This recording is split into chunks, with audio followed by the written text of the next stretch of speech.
There's a crucial difference between being in crisis and being in a crisis that's getting worse. In 2008, when we finally recognized the problem, it had peaked. Markets collapsed, banks failed. But once we hit rock bottom, there was only one way: up.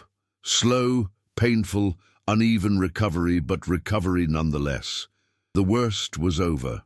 Now, with artificial intelligence, we're not just in crisis.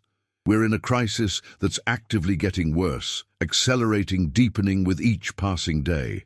And there's no visible bottom. There's no point where it will automatically start to improve, just a downward trajectory that gets steeper the longer it continues. But here's the truly terrifying part. The world is not only unprepared for this, it's actively becoming less prepared. Systems we would need to respond are being weakened. Capabilities we would need are being lost. Resources we would need are being depleted. So it's not just that we're facing something worse than 2008. It's that we're facing something worse than 2008, with worse tools, weaker institutions, more fragmented societies, and less time each day. Let me show you exactly how and why it's getting worse, what it means to be unprepared in multiple dimensions, and why the window for action is closing faster than you think. Let's start with what I mean when I say it's getting worse. It's not just that automation is happening, it's that the rate of automation is accelerating.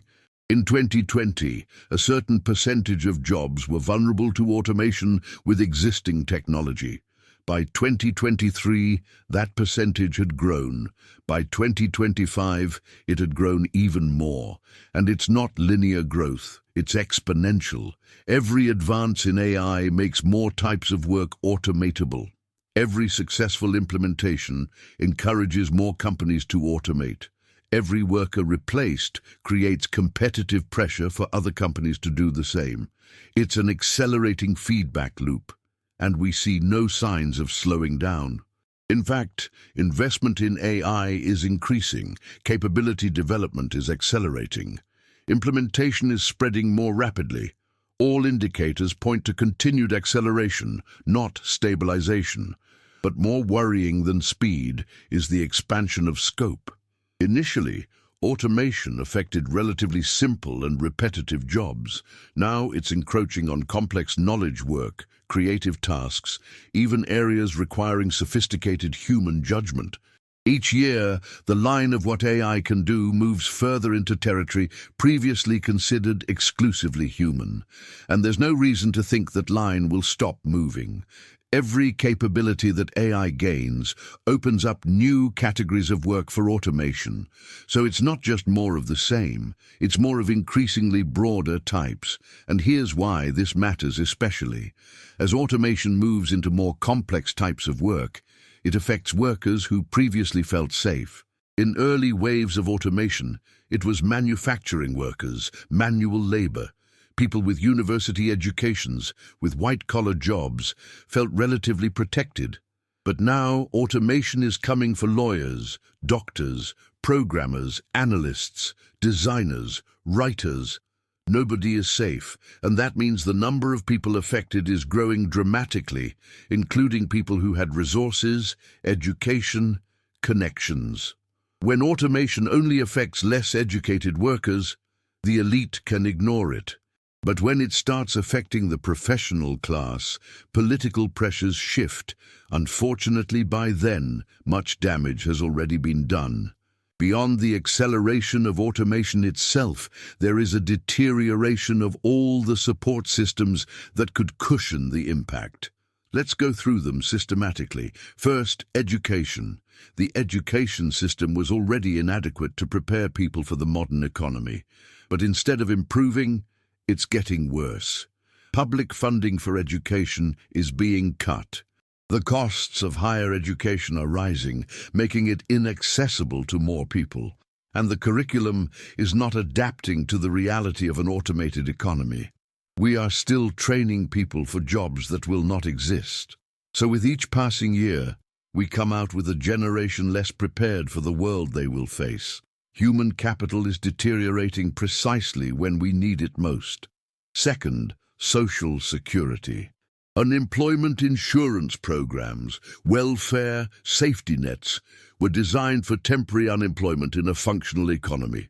But they are chronically underfunded and have been the target of cuts for decades, and they are not being reformed to deal with the permanent structural displacement of automation. So when millions need these programs, not temporarily but permanently, they will find that the programs simply don't have the capacity.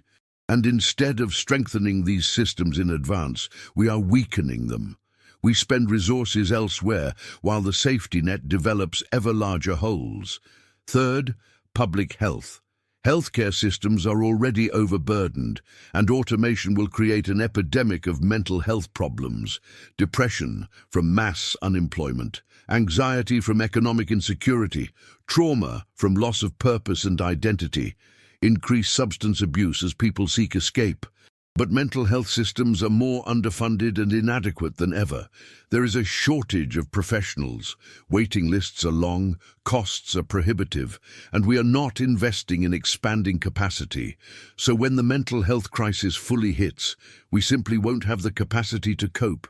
Fourth, physical infrastructure. Roads, bridges, water systems, power grids, everything needs constant maintenance. But investment in infrastructure has been neglected for decades. And when a deep economic crisis hits, when government revenues plummet but demand explodes, maintenance will be the first thing cut.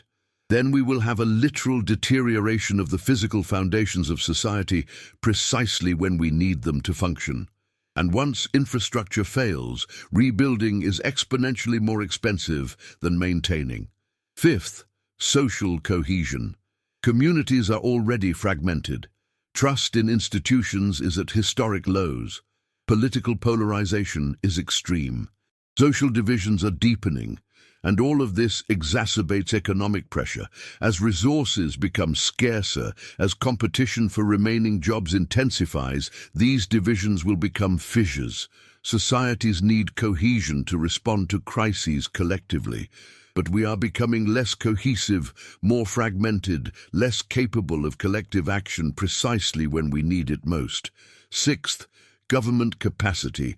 Governments are already dysfunctional in many places. Political gridlock, capture by special interests, inability to act decisively, and it's getting worse.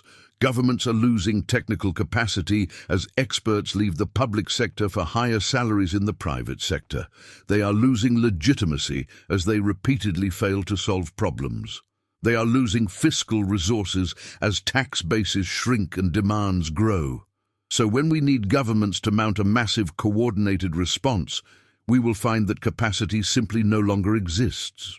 Now let's talk specifically about why we are not prepared compared to 2008. In 2008, when the crisis hit, we had several advantages that we don't have now. First, consensus on diagnosis. Once we recognized the banking crisis, there was general agreement on what the problem was: liquidity crisis, credit freeze, collapse of confidence. Economists generally agreed on the nature of the problem. This allowed for convergence on solutions, even if implementation was controversial. But with AI, there is no consensus.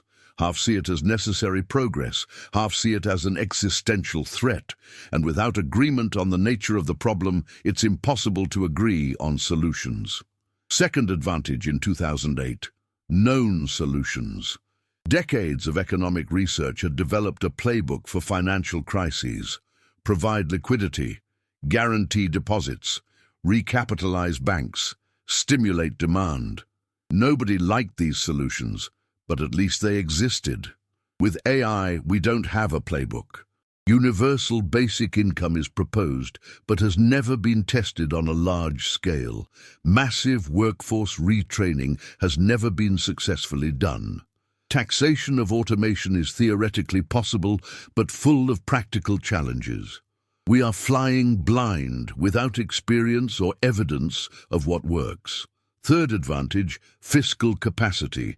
In 2008, governments could borrow trillions for bailouts and stimulus because debt levels were relatively manageable. Now, after years of deficit spending, after the 2008 bailouts, After the COVID pandemic, government debt levels are much higher. The capacity to borrow more is limited. Interest rates are a constraint. So fiscal space for a massive response is much smaller precisely when the need will be much greater. Fourth advantage, political window. In 2008, the crisis was so obvious and dramatic that it created a window where unpopular policies could be implemented. Bank bailouts were hated, but were done because the crisis demanded it. With AI, because collapse is gradual, because there is no dramatic moment, there is never a political window for bold action, only normal politics that is captured by interests that resist change. Fifth advantage, intact workforce. In 2008, when the economy began to recover, there was a skilled workforce ready to return to work. Skills had not been lost during a brief period of unemployment. But after years of displacement by automation, after a generation growing up without developing skills, because there were no jobs to aspire to, human capital will be profoundly deteriorated. We cannot simply restart the economy because the human capacity that the economy requires no longer exists. Sixth advantage, international cooperation. In 2008, countries coordinated their response through the G20 and other structures. There was at least the appearance of working together. Now, geopolitics is much more tense. Competition between major powers has intensified. Trust is lower. Willingness to cooperate is reduced. And with AI, countries are in a competitive race where slowing down seems to give rivals an advantage. So the international coordination needed to manage a global crisis simply doesn't exist. And beyond all these ways in which we are less prepared institutionally, there is a psychological dimension of unpreparedness that is equally critical. In 2008, the shock was great, but people had mental models to process it. Recessions happened before, markets fell and recovered before. There were narratives available about what was happening and what to expect. But with automation permanently eliminating jobs, with AI fundamentally transforming the nature of work, we don't have adequate mental models. People simply can't process that their jobs may disappear permanently, that their skills may become worthless, that the economy may no longer need their jobs. It's so far removed from historical experience that human minds resist accepting it. And this psychological unpreparedness means that when they finally confront reality, it will be even more traumatic. There is also a lack of preparedness in terms of skills and knowledge. In 2008, most people had basic survival skills. They could cook, do simple repairs, manage basic finances. But modern society has become so specialized, so dependent on technology, that many people have lost these basic skills. And when the economic system comes under severe strain, when access to services is reduced, when income is limited, they will find that they don't know how to cope. It is this lack of practical preparedness that will exacerbate the crisis. And let's talk about elite unpreparedness, because this is particularly problematic. The technological and financial elite driving automation are completely isolated from the consequences. They live in bubbles where everyone around them is successful, where automation is only discussed as an abstraction, where human impact is a statistic, not a lived reality. So they don't feel urgency, they don't feel personal danger. And because they are isolated, they don't develop the empathy or understanding that would motivate responsible action. They are unprepared, not because they lack resources, but because they don't understand the depth of the problem they are creating. And this lack of understanding means they won't take action voluntarily until it's too late. There is also a specific institutional unpreparedness in terms of how we measure and track the economy. Our main economic indicators, GDP, unemployment rate, inflation, were designed for a 20th century industrial economy. They don't adequately capture what's happening with automation. GDP can grow through automation productivity while people get poorer. The unemployment rate may seem okay because people have given up looking for work and aren't counted. Inflation may be low because automation reduces prices while wages fall faster. So we're flying with instruments that don't show the reality of our situation. It's like piloting through a storm with a broken altimeter. And there is a specific leadership failure that makes unpreparedness worse. Political, business, and intellectual leaders who should be sounding the alarm, who should be organizing a response, are largely absent or silent. Some because they don't understand, some because they have vested interests in maintaining the status quo, some because they are afraid of appearing alarmist. The result is a leadership vacuum precisely when we need it most. And in the absence of responsible leadership, the space is filled by demagogues offering false solutions and convenient scapegoats. Now, let's talk about the trajectory of worsening conditions and why every day counts. Imagine a graph where the x-axis is time and the y-axis is necessary preparation versus actual preparation. In 2020, there was a gap, but it was manageable. With investment and effort, we could have closed the gap. In 2025, the gap is much larger because the problem has accelerated while preparation has decreased. But it is still technically possible to close it with massive and urgent action. In 2030, if trends continue, the gap may be so large that it becomes virtually impossible to close. We will be so unprepared, the problem will be so severe that there is no realistic action that can prevent catastrophic results. We can only try to minimize damage, and each passing day without meaningful action moves us closer to that point of no return. It's not linear, it's exponential. The first years of inaction are bad, but not fatal. But as time goes on, the cost of inaction grows exponentially.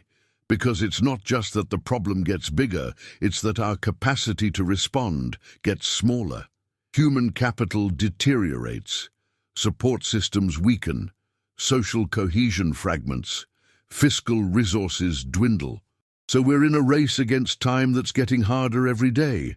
And the analogy with climate change is apt. With climate, we knew for decades that the problem was coming. But because change was gradual, because the costs of action seemed high, because the benefits of action were in the future, we postponed it. And now we are at a point where even with massive action, certain impacts are inevitable. With AI, we are making the same mistake, but on a compressed timescale. We know the problem is coming. We can see the signs. But because the costs of action seem high, because change is gradual, we are postponing it. And we are rapidly approaching a point where even with massive action, catastrophic impacts are inevitable. But there's a crucial difference. With climate change, at least there's growing awareness, a global movement, some progress. With AI and automation, public awareness is still minimal. There's no organized movement. There's no significant progress, so we're even further behind in terms of preparedness. And let's be specific about what adequate preparation would require to understand how far we are from that. First, we would need a massively expanded social safety net, universal basic income at a level sufficient for dignity, not just subsistence. Universal healthcare including robust mental health, free education including lifelong retraining, guaranteed housing. This would require a massive increase in social spending, financed by significantly higher taxation of capital and wealth. We're not even beginning to have serious conversations about this, much less implementing it. Secondly, we would need automation regulation that slows implementation to give society time to adjust.